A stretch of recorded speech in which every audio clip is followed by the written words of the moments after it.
gentlemen, welcome back to the shed. Oh, it's nice to be back out here again with you. My name is Ken Tizzard. This is Back on Board with Old Dog Ken Tizzard.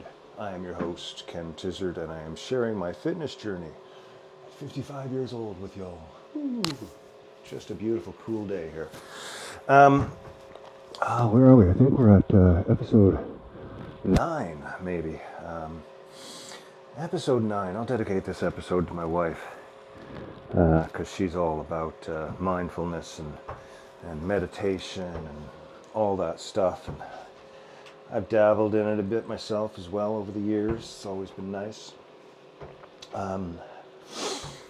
Today we are going to look at some balance stuff. So, again, some of you are brand new to skateboarding. And I encourage you to do these tricks as best you can. These aren't really tricks, they're exercises. This is not a way to skateboard. This is a way to exist on board as a form of exercise in the winter months. If you've got 4 square feet, which is about what I've got here, you can have yourself a little spot to exercise. And the wings and stuff help you to do it safe, because if you are in a small space, you don't want to fall and take yourself out a wrist or a knee or a head on a board.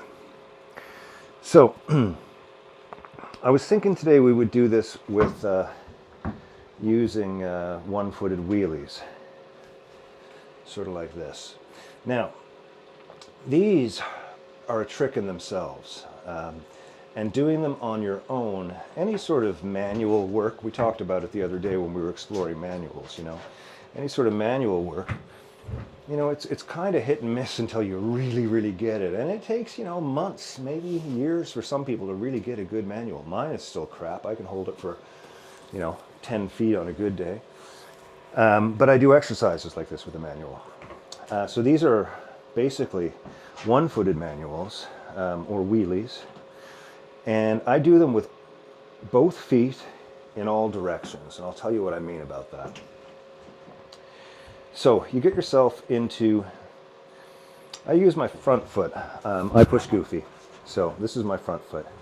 And my front foot stays at the front of the board, and this is my back foot here, my left foot. So when I was experimenting with these, another little set of lines with a silver marker, experimenting with where to put my foot so that I could get the board to, go up without having to really push it down. And the idea is not to push the board, with your heel back or forward, although you do a little bit of that as a counterbalance.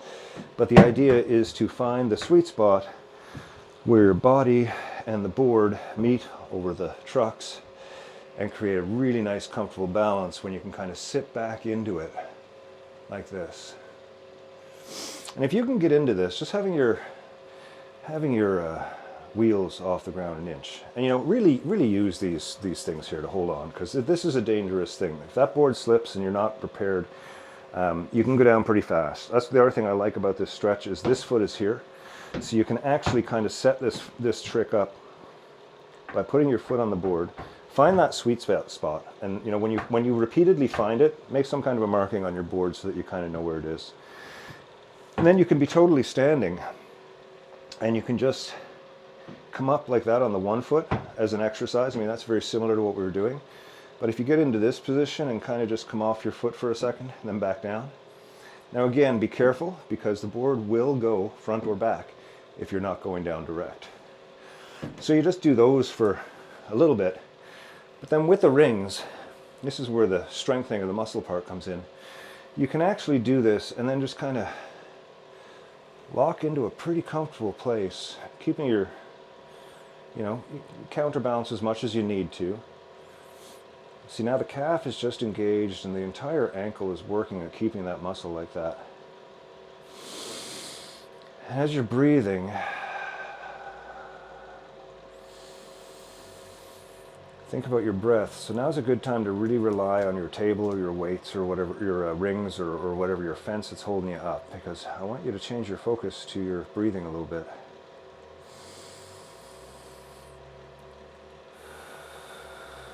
So you'll first feel your air go into your lungs, as you always do. But as you continue breathing, imagine the air going, imagine if your lung was in your calf, for example. So as you breathe in, imagine that calf expanding with air and then contracting as you blow out. And just think about what's going on down there. And for me, I find this really good in connecting my brain and my body to what's happening in a very focused manner. So after a little bit of doing that, come off your board, and then you're going to change your legs up. This is not easy. Again, whenever you go on your less dominant foot. However, this is your back foot, which is responsible for the heft of all your pushing, so parts of that leg are stronger. But when it comes to doing a balance exercise, it's a little bit wonky. So again, find your sweet spot, use your rings as much as you want or don't want.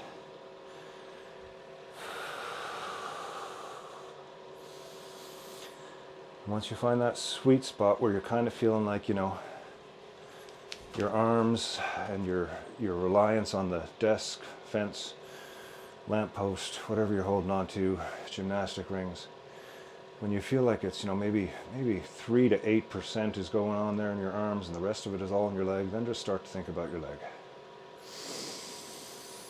Do that breathing thing back down into the calf.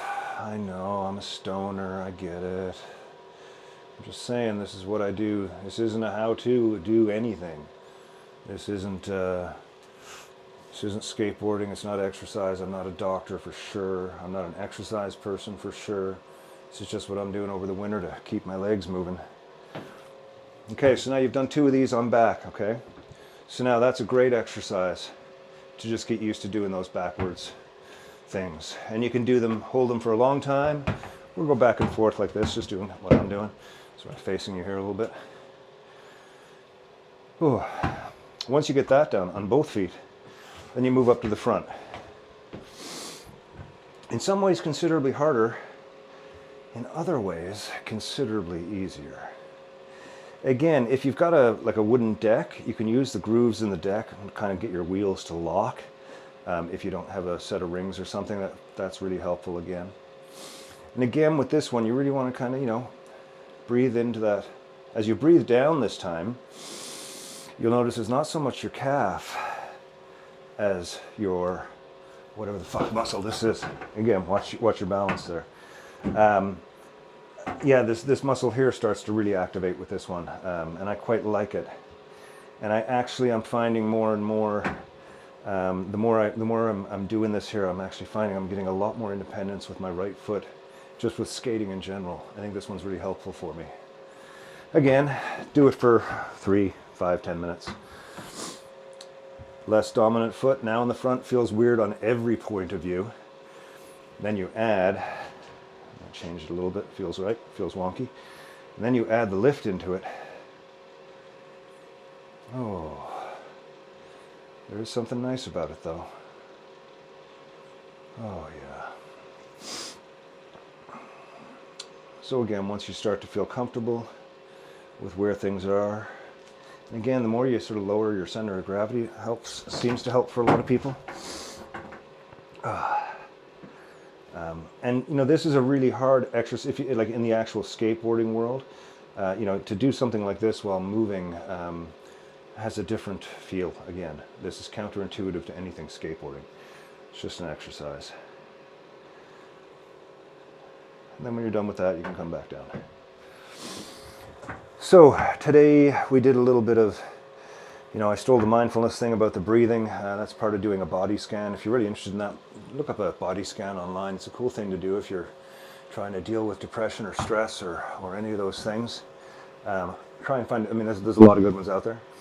Basically, you do that sort of breathing, you know, you start down your toes and you work all your way up through your body. And it could take anywhere from 10 minutes to, you know, half hour, I suppose, if you had a really in-depth one. But I used to find them great for just calming myself. Do these body scans, slowly work your way through your body out to your fingertips and up to your head. And by the time you're done, you feel pretty aware. So if you can apply any of feeling aware to what you're doing on a skateboard, that's a win to me. Again, thanks for tuning in. Ken Tizzard. back on board with old dog, me, Ken Tizzard. Skateboarding at 55. I hope you're all having fun. Please comment, ask questions, tell me what you didn't understand, what you did understand, what you want to see more of, what you want to see less of, how cool it is, how stupid it is, all that stuff. That's what the internet's all about. I've got a pretty thick skin, so don't worry about that. Yeah, cool. We'll see you next time on Back on Board. Cheers, ladies and gentlemen.